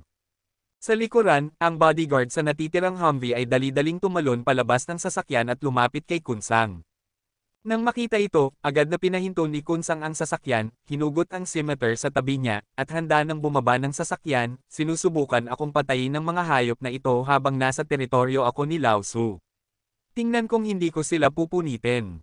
Hintay. Pinigilan ni Yehan si Kunsang, at ang kanyang mga mata ay napunta sa siksik na kagubatan sa kanan, kung saan may mga tunog na ng pagwawasak sa hangin, at agad, sinulyapan ni Yehan si G-Pot Ian, sinabi, Pot Ian, ipinagkakatiwala ko ito sa iyo, panatilihin ang isa, at patayin ang iba. Malinaw. Pagkatapos magsalita, si G-Pot Ian ay sumugod sa siksik na kagubatan na parang matalim na tibak. Binuksan ni Yehan at Kunsang ang pinto ng sasakyan at bumaba. Binigyan nila si Kunsang ng sigarilyo, at siya mismo ay nagsindi ng sigarilyo, tahimik na nag-usok. Hanzi, ang kapatid na ito ay napakahusay, medyo katulad ni Brother Siliben. Sabi ni Kunsang habang nawala si G-Pot Ian sa siksik na kagubatan. Tumanggaw si Yehan na may ngiti. Si G-Pot Ian ay pareho kay Shaben. Pareho silang mga master ng kapangyarihan.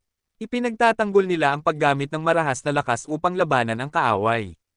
Gusto nila ang uri ng pakikipaglaban na laman sa laman, masiglang labanan. Kabanata 1108. Hindi nagtagal, mga hiyaw ang narinig mula sa siksik na kagubatan sa harap ni Yehan at ng iba pa. Ang unang hiyaw ay narinig, sinundan ng pangalawa, at ng pangatlo. Bago pa man makalabas ang mga taong ito mula sa siksik na kagubatan, sumigaw sila. Pagkatapos mapatay ni G-Pot Ian, isang pagsabog ng mga nagkukwentuhan na tinig ang umalangaw-ngaw sa siksik na kagubatan. Tunay nga, ang grupong ito ng mga apo. Sabi ni Kunsang na may makitid na mga mata habang mahigpit na hawak ang scimitar. 2 minuto ay hindi pa lumilipis, at si G-Pot Ian, na pumasok sa siksik na kagubatan, ay lumabas. Siya ay 2 metro ang taas at may hawak na isang kalahating patay na lalaki sa kanyang kamay. Ang kanyang katawan ay natatakpan ng dugo, at sinaktan niya ito ng husto.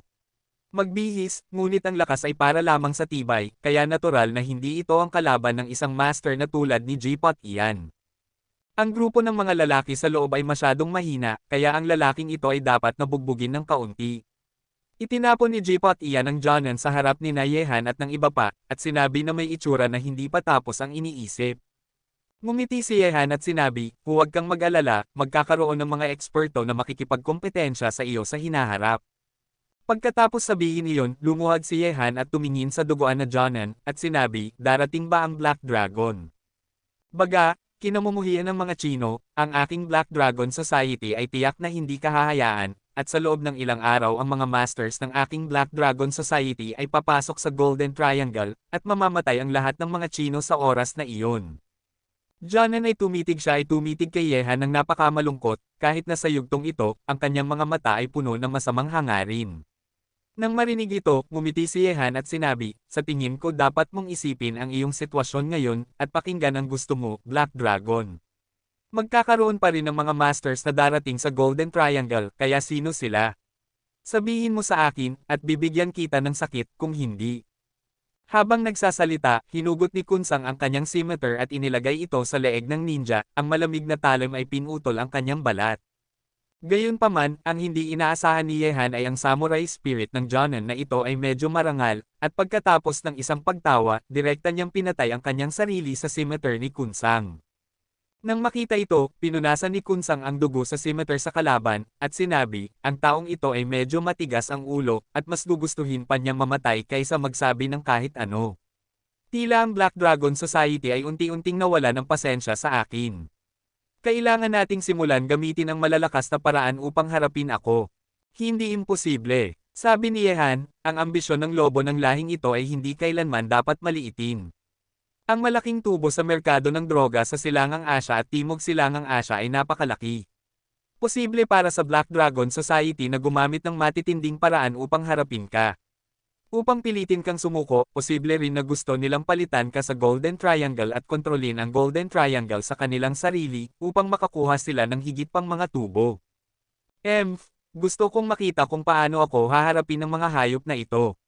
Kung gusto nilang kunin ang Golden Triangle sa akin, kailangan nilang tanungin ako kung tatanggapin ko ang armas. Kumislap ang isang malamig na tingin sa mga mata ni Kunsang. Ang liwanag, ang Golden Triangle ay itinayo niya para kay Yehan, at hindi niya ito kailanman ibibigay sa sinuman ng madali. Huwag kang mag-alala, hindi sila magtatagumpay. Malamig na ngumiti si Yehan. Mula nang pumunta siya sa Golden Triangle, paano niya hahayaang atakihin ang mga tao kay Kunsang? Dagdag pa rito, siya at ang Black Dragon Society ay orihinal na mga kaaway. Sa sandaling malaman ng Black Dragon Society na siya ay napilitang umalis ng Huaxia na pumunta rito sa Golden Triangle, natatakot akong hindi ito magiging mapayapa.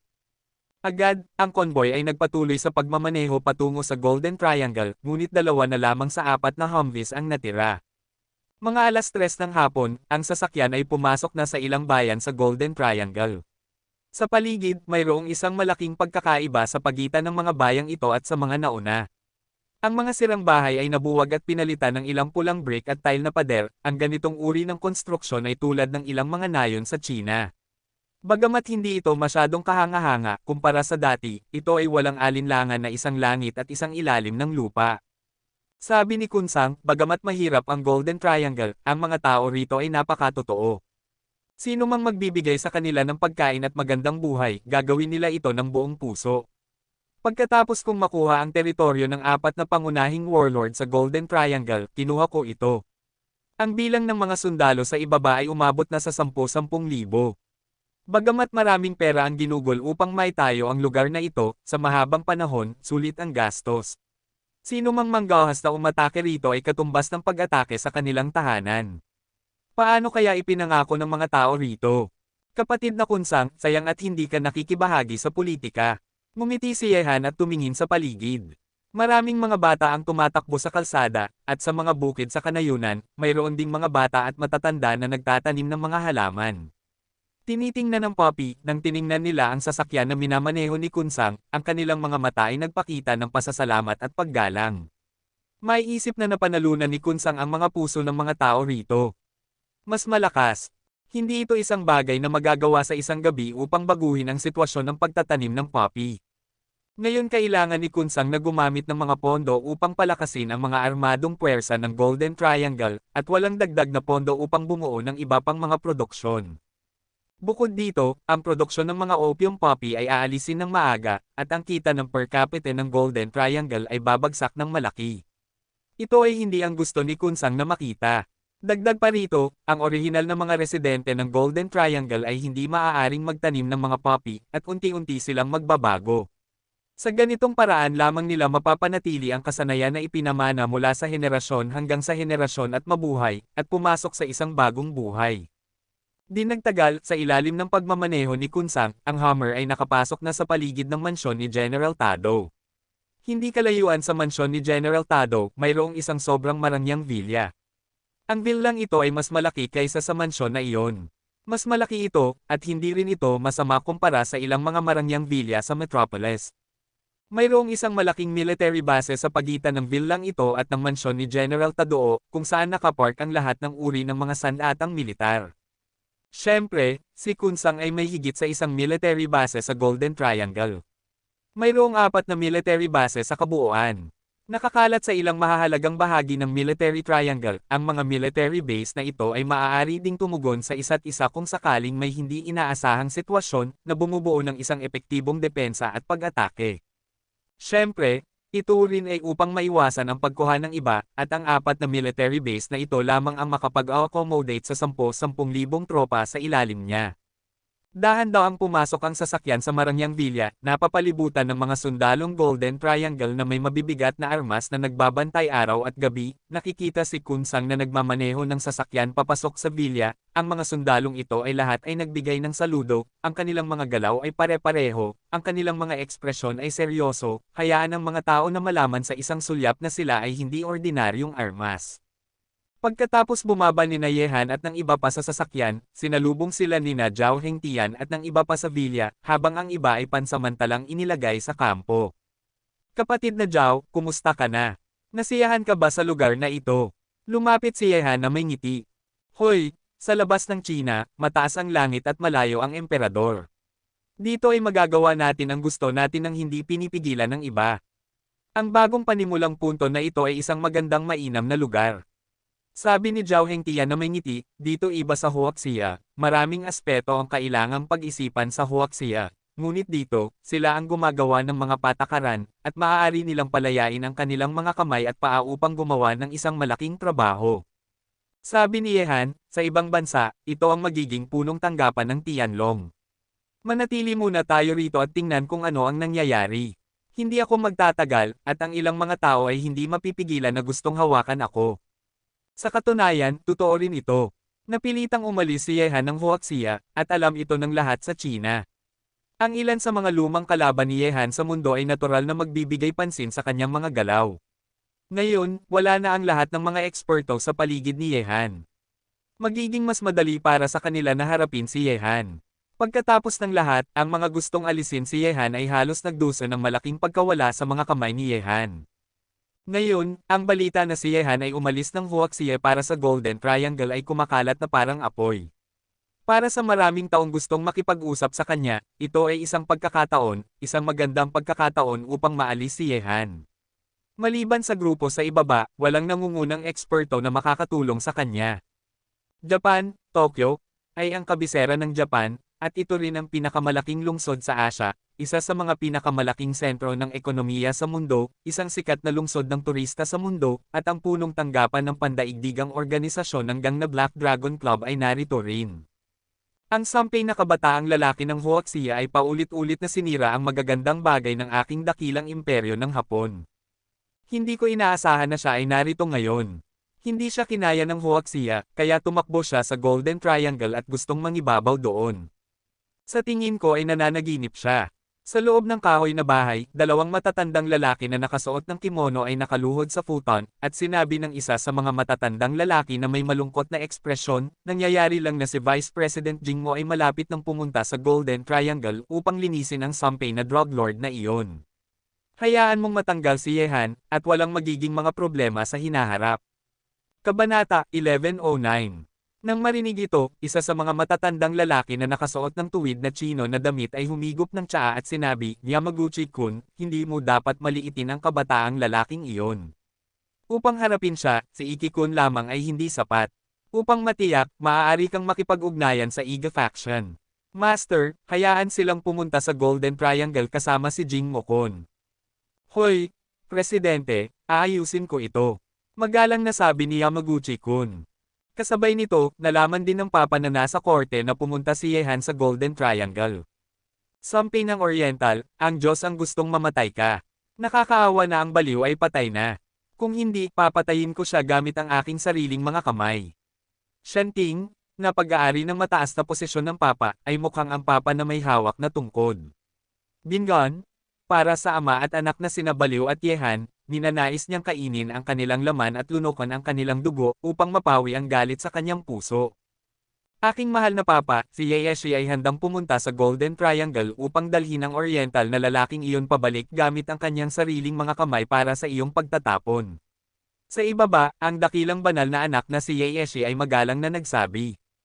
Hindi, anak ng langit, mayroon kang mas mahahalagang gawain. Walang pakialam na sabi ng papa dahil ang sampay na lalaking Huaxia ay umalis na ng Huaxia, ang kanyang magagandang araw ay magtatapos na. Sa pagkakataong ito ay hahayaan kong parusahan ng Diyos ang matanda dalhin ang lahat ng mga paladin at ipadala upang kunin ang kanyang buhay. Parehong ang Black Dragon Society at Shenting ay nakakuha ng balita na si Yehan ay pupunta sa Golden Triangle.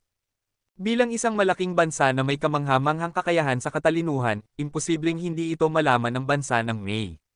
Dahil kay Yehan, ang ikasyam na distrito ay nagdusa ng malaking pagkawala, at maging ang pinakamakapangyarihang mga mandirigma na higit sa tao ay nawala. Tatlo, ang dignidad ng bansa ay lubhang pinukaw, at syempre ang mga awtoridad ng malaking bansang ito ay hindi madaling susuko. Sa makatuwid, ang bansa ng Carbon ay nagpaplano din na magpadala ng mga eksperto sa Golden Triangle, at ang pamilyang Jin ng bansang Bangzi ay hindi lulunok ng masamang hiningang ito. Umalis si Yehan ng bansa, at walang mga eksperto sa paligid niya upang tulungan siya. Panahon na upang maghayganti kay Yehan. Sa Golden Triangle, sa Marangyang Villang iyon, naglakad-lakad si Yehan sa pamumuno ni Kunsang. Ang villang ito ay may tatlong palapag na may natatanging disenyo. Nakaharap ito sa timog at hilaga. Mayroon ding maliit na swimming pool sa bubong. Mayroong medyo malaking looban sa likuran, at nagayo si Kunsang ng ilang mga katulong sa villa upang alagaan si Yehan at ang kanyang pang-araw-araw na buhay. Nang dumating ang gabi, sina Yehan, Zugbanroo, Zhao Hengtian at iba pa, pati na rin si Kunsang, ay nagsama-sama sa villa. Halos isang taon na nilang hindi nakikita si Yehan. Si Kunsang ay palaging may walang katapusang mga paksa upang pag-usapan. Itinuring niya si Yehan bilang isang tunay na kapatid na maaaring mamuhay at mamatay ng magkasama. Para kay Yehan, determinado siyang pumayag na manatili sa Golden Triangle at tulungan si Yehan na kontrolin ang Golden Triangle. Ngayon, pumunta si Yehan sa ibang bansa upang maghanap ng kanlungan at pumunta muli sa Golden Triangle. Natutuwa siyang matutulungan niya ang kanyang kapatid, at hindi niya ito binaygo. Bagamat binago ni Kunsang ang Golden Triangle, ito ay pangunahing. Kung wala si Yehan, ang Golden Triangle ay ang dating Golden Triangle pa rin, na may mga digmaan at mga warlord na nagkakagulo sa maraming taon. Sa pagtatapos ng salo-salo, halos nakahiga na si Kunsang sa ilalim ng mesa. Sa mga tuntunin ng kakayahan sa pag-inom, hindi siya mas mahusay kaysa kay Yehan, isang grupo ng mga practitioner na may abnormal na mga halaga ng puwersa. Sa huli, dinala siya pabalik ng kanyang dalawang katulong. Pagkatapos maglakad-lakad si Yehan sa villa, hindi niya nakita si Zugbanroo, at walang sinuman sa silid na pag-aari niya.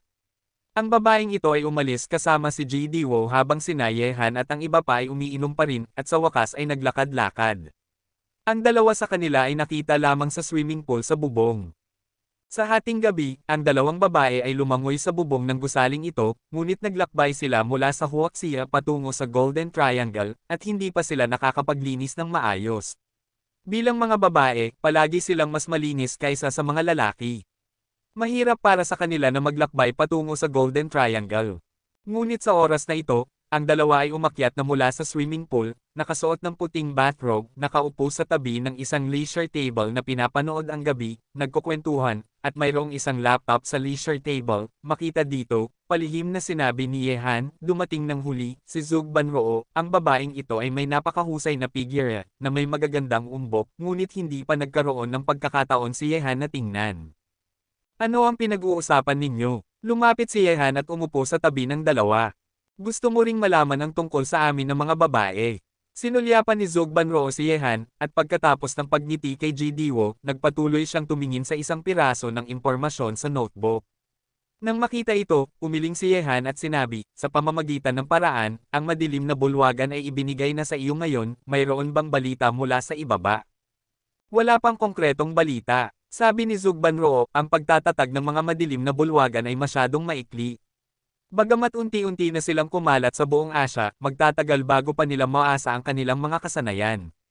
Ngunit pag-uusapan ng mga madilim na bulwagan, kung makakahanap ka sa akin ng isang hacker team, kung gayon ang intelligence system ng ating madilim na bulwagan ay tiyak na mapapabuti ng malaki. Ang hacker team. Nag-isip si Yehan ng ilang sandali at sinabi, kung matutulungan ko ang madilim na bulwagan, hahanapan ko ng paraan upang gawin ito. Kung kaya mo talagang gawin ito, pinakamabuti na gawin ito ng mabilis. Ang plano para sa mga bansa sa ibang bansa ay halos naimbak na sa aking isipan. Ang planong ito ay napakalaki, na sumasaklaw sa halos lahat ng dayuhang puwersa. Ito ay tiyak na lampas sa iyong imahinasyon. Sinulyapan ni Zugbanroo si Yehan, at nagpatuloy. Gayunpaman, dapat tayong maging maingat sa mga tuntunin ng katalinuhan. Sa sandaling may maliit na pagkakamali, maapektuhan nito ang buong plano. Gamit ang tumpak na impormasyon, magkakaroon tayo ng dagdag na pares ng mga mata na hindi tayo pipigilan mula sa ibang bansa, ngayon ay isang panahon ng impormasyon, kung gusto nating manalo, dapat nating malaman ang ating kakilala at gawin ito ng bulag, kahit gaano pa kaganda ang plano, maaari pa rin itong ma-abort. Sa simula, ang dahilan kung bakit siya natalo kay Yehan ay dahil hindi niya maunawaan ang susunod na hakbang ni Yehan, dahil si Yehan ay isang taong hindi naglalaro ng mga baraha ayon sa karaniwang kahulugan, at pangalawa, ito ay dahil sa kapangyarihan sa kamay ni Yehan. Ang pagtatago ay napakahusay na hindi ito mahahanap ng kanyang intelligence system. Halimbawa, sa labanan ng Northwest Wolf sa Hilaga, natalo siya sa katalinuhan. Nang marinig ito, tumango si Yehan at sinabi, tatawagan ko na si Sito Zenchen ngayon upang makita kung mayroon siyang anumang talento sa larangang ito na maipakikilala niya sa amin. Pagkatapos magsalita, tinawagan ni Yehan ang numero ng telepono ni Sito Zenchen sa China, at 2 beses na tumunog ang telepono bago dumating ang boses ni Sito Zenchen, Yehan, kumusta ka na sa Golden Triangle, kailangan mo ba ng tulong ko? Sa pangkalahatan, hindi ito masama. Sabi ni Yehan, mayroon talaga akong isang bagay dito na kailangan kong tulungan mo. Sige, sabihin mo sa akin, hindi ako magiging malabo kung matutulungan kita bata. Agad na pumayag si Sito Zenchen. Sabi ni Yehan, Sito, gusto ko ng isang hacker team. Nagtataka ako kung mayroon kang anumang talento sa larangang ito upang maipakilala sa akin. Hacking team. Nag-isip si Sito ng ilang sandali, at sinabi. Natatakot akong wala ng talento sa larangang ito para sa iyo sa bansa. Ang bansa ay mahigpit sa ganitong uri ng talento. Ang isang hacker team ay kung minsan ay mas mapanire kaysa sa isang hukbo. Kailangan itong maging malaki, lalo na sa panahong ito ng impormasyon sa network. Ang mga may network ay ang mga master sa larangang ito, ngunit kung talagang kailangan mo ito, maaari kitang ipakilala sa isang tao kung kaya mo siyang iligtas. Panipi. Ang taong ito ba ay nakakulong? Tanong ni Yehan. Tama. Sabi ni Sito Zenchen, ang ninuno ng taong ito ay mula sa China, at siya ay isang nangungunang hacker sa mundo. Bukod dito, mayroon siyang isang mahusay na koponan. Nahack na niya ang mga security network ng maraming bansa dati. Sa unang pagkakataon na ninakaw niya ang lahat ng impormasyon ng militar na A-level ng Ministry of National Defense ng Estados Unidos, na nagparalize sa network ng Ministry of National Defense ng Estados Unidos sa loob ng isang buong araw. Bukod dito, ang batang ito ay nag-hack din sa military base ng Hapon, at minsan ay kinontrol ang code para sa paglulunsad ng nuclear bomb ng Hapon na nagdulot ng pagkataranta sa buong nangungunang pamamahala ng Japan. Napakahusay. Nagliwanag ang mga mata ni Yehan, kung ang ganitong talento ay magagamit sa kanya, ito ay tiyak na nakakatakot. Kabanata 11:10. Ngumiti si Sito Zenchen at sinabi, isa siyang napakahusay na tao. Bagamat ang taong ito ay nag-hack sa maraming bansa, hindi niya inatake ang China. Ito ay dahil siya ay nasa pinakamahigpit na bantay na bilangguan sa dagat ng Japan ngayon. Naisip din namin siya ay pinalitan ng ilang mga kondisyon, ngunit ang Little Japan ay hindi pumayag, kaya't ang bagay ay nabitawan. Nakakulong sa Japan. Nakipag-usap si Yehan at sinabi, Sito, kumusta ang depensa ng bilanggaang ito sa dagat? Mahigpit na pagsasalita, mas malakas ito kaysa sa depensa ng 9th District ng Coal Country. Sabi ni Sito Zenchen, ang bilanggaang ito sa dagat ay puno ng mga bilanggo na may napakasasamang rate ng krimen. Sa paligid ng bilanggaang ito sa dagat, paminsan-minsan isang patrol boat ang dumaan, at ang isang maliit na isla na hindi kalayuan sa bilanggaang ito sa dagat ay isang military base. Hanggat mayroong isang bagay na hindi mapipigilan na mangyayari sa bilanggaang ito sa dagat, ang military base na iyon ay gagamit ng mga missile upang paputukin ang bilanggaang ito sa dagat at lulubog sa ilalim ng dagat. Nang marinig ang mga salita ni Sito Zenchen, nanigas ang mukha ni Yehan. Ang mga patrol boat ay sumama sa kanya, at ang mga military base ay gumaganap bilang mga kalasag. Kung may masamang mangyari, ang bilangguan sa dagat ay puputukan, at hindi niya alam kung anong mga depensa ang nasa loob ng bilanggaang iyon sa dagat. Ito ang 2 puntong nagdudulot ng kaunting sakit ng ulo sa mga tao. Sabi ni Sito Zenchen, ang taong ito ay isang bihirang talento. Bagamat siya ay nanakot sa maraming bansa ang napupuot sa kanya at nagmamahal sa kanya. Kinamumuhian nila siya at pinahahalagahan ang kanyang talento. Ang Japan minsan gusto nilang magtrabaho siya, ngunit hindi sila nagtagumpay, hindi kayang patayin siya ng mga taong ito, kaya inilagay nila siya sa isang bilangguan sa dagat, at maging ang bansa ng Carbon ay sinubukang i-extradite siya ng walang tagumpay. Sa tingin ko ang Coal Country ay nakakita rin sa kanya at gustong kumuha sa kanya upang magtrabaho para sa kanilang security department. Sabi ni Yehan na may ngiti. Ito ay isang napaka-normal na bagay, at iniisip din ito ng ating bansa. Ngumiti si Sito Zenchen, kung gusto mong makahanap ng isang hacker team, siya ang pinakaangkop. Ang susi ay kung kaya mo siyang iligtas mula sa bilangguan sa dagat ng Japan. Subukan natin, naaakit ako sa ganitong talento. Ngumiti si Yehan. Sige, kung mayroon kang anumang problema, huwag mag-atubiling lumapit sa akin. Tumigil si Sito Zenchen at nagpatuloy, sa pamamagitan ng paraan, may mga palatandaan na ng kaguluhan sa domestic underground world, at ang sitwasyon ay pinakaseryoso sa Hilaga. Ito ay isang senyales lamang sa ngayon, ngunit maaga o huli ang kaguluhang ito ay magiging mas malaki, at ang mga tao sa ilalim ng iyong mga kamay ay tila gustong maghimagsik. Nang marinig ito, kumislap ang isang malamig na liwanag sa mga mata ni Yehan, at sinabi niya, umalis lang ako, ang mga taong ito ay hindi makaupo, wala man lang silang pasensya. Ayaw mo bang may mag-alaga sa iyo? Hanggat alam ko, mayroon ka pa ring ilang katulong sa bansa. Kung lalabas sila, dapat nilang mapigilan ang sitwasyong ito. Sabi ni Sito Zenchen. Wala itong pakialam. Sabi ni Yehan, ang mga taong ito ay maaaring gumawa ng maraming problema hanggat gusto nila, hayaan mo lang akong makita kung aling mga tao ang same time na tapat sa akin, na may masasamang motibo. Ang mga taong may magkakaibang hangarin ay magiging isang malaking problema maaga o huli, hayaan ang mga nakatagong tao ito ay isang magandang ideya para sa cancer na lumabas sa sarili nitong. Mukhang ito ay isang malaking paglilinis, kaya hayaan mong manood ako ng isang magandang palabas. Pagkatapos ibaba ang telepono kay Sito Zenchen, sinabi ni Yehan kay Zug Banroo, may napili na, ngunit ang proseso ay magiging mahirap. Bigyan mo ako ng kaunting oras, at dadalhin ko ang taong ito sa Golden Triangle. Kaya mong hawakan ang mga bagay na ito sa iyong sarili. Ang mga resulta lamang ang inaalala ko. Pagkatapos magsalita, isinara ni Zug Banroo ang computer, tumayo at nagunat ng tamad. Bahagyang nakikita sa harap ng kanyang mga mata, at natuklasan din ni Yehan ang isang napakaduguan na bagay. Si Zug Prajna ay hindi nakasuot ng panloob. Hindi ba ito maganda? Hindi masama, kusang sumagot si Yehan. Pagkatapos, kumpara sa mga babaeng iyon sa iyo, o sa aking figure, alin ang mas maganda? Tiningnan ni Zug Banroo si Yehan na nakatitig sa kanya na may kalahating ngiti. Nang marinig ito, si Yehan, na nakabawi na, ay hinawakan ang kanyang ilong ng nahihiya. Ngunit may makapal siyang balat at sinabi, hindi ko pa ito nasusubukan sa aking sarili, kaya mahirap sagutin ang iyong tanong. Kaya gusto mo pa ring subukan ito sa akin mismo. Ang mga mata ni Zog Banroo ay nagbigay ng isang mapanganib na senyales, kung gusto mo, maaari akong mag-iwan ng pinto para sa iyo mamaya, ngunit una ay ipaalala sa iyo, dahil matulog sa parehong kama kasama ko sa gabi. Nang makita ang mapait na ngiti ni Yehan, tumawa si Ji-Diwo sa tabi niya. Ngayon ay nagbago na siya mula sa kanyang dating malamig na imahe, at sinabi, ayos lang, para matupad ka, maaari akong pumunta sa aking sarili mamaya. Matulog sa iyong silid, ngunit mas tahimik ang tunog sa gabi, pagkatapos ng lahat, nasa tabi lang kita. Nang marinig ito, umiling si Yehan na may ngiti, at sinabi kay Ji-Diwo, Diwo, napunta ka na sa kulay gulang mundong ito sa labas, at ang iyong mga iniisip ay naging masama. Kinusat ni Zug Banroo ang kanyang mga mata at sinabi, hindi mo man lang tinitingnan kung sino ang kanyang nakakasama. Sundan mo, isang dakilang bayani, at maging ang mga dalisay na tao ay maaapektuhan mo.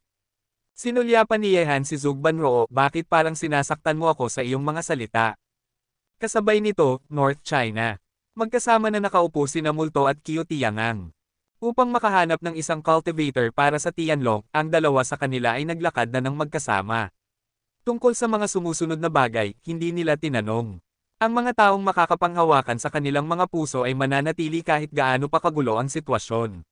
Sa kanilang sariling mga posisyon, ang mga taong may magkakaibang hangarin, kahit na sila ay nasa pamamahala, ay maaaring sugpuin ang mga tao, ngunit hindi nila mapipigilan ang kanilang sumabog na mga ambisyon.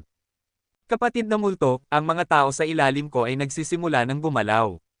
Hindi ko inaasahan na kumpara sa Timog at Hilaga, tayo ang unang magkakaroon ng problema sa Hilaga. Kumislap ang mga mata ni Qiu Tiangang ng isang malamig na liwanag, ang lupain ng North China, at ang lupain ng Northeast China, malinaw na malinaw nila ang mga pagbabago sa tatlong lugar na ito. Kumpara sa Hilaga, bagamat may mga palatandaan ng kaguluhan sa Timog, hindi pa man sila nagsisimula, ngunit ang Hilaga ay nagsimula na. Bilang bagong Siberian Tiger, si Qiu Tiangang ay may 3 general sa ilalim ng kanyang utos, ngunit 2 sa 3 general lahat sila ay unti-unting lumalayo sa kanya. Ang mga tao sa ilalim ng mga kamay ni Qiu Tiangang ay karaniwang ang mga matatandang tao na naiwan ng Northwest Five Tigers. Sa katunayan, mayroon silang mga pagtutol sa pagtakas ni Qiu Tiangang kay Yehan. Upang maging tapat, ngayon na si Yehan ay nakasakit kay Kunlun, ang banal na lupain, at umalis ng Huaxia, ang mga taong ito ay naging hindi mapakali.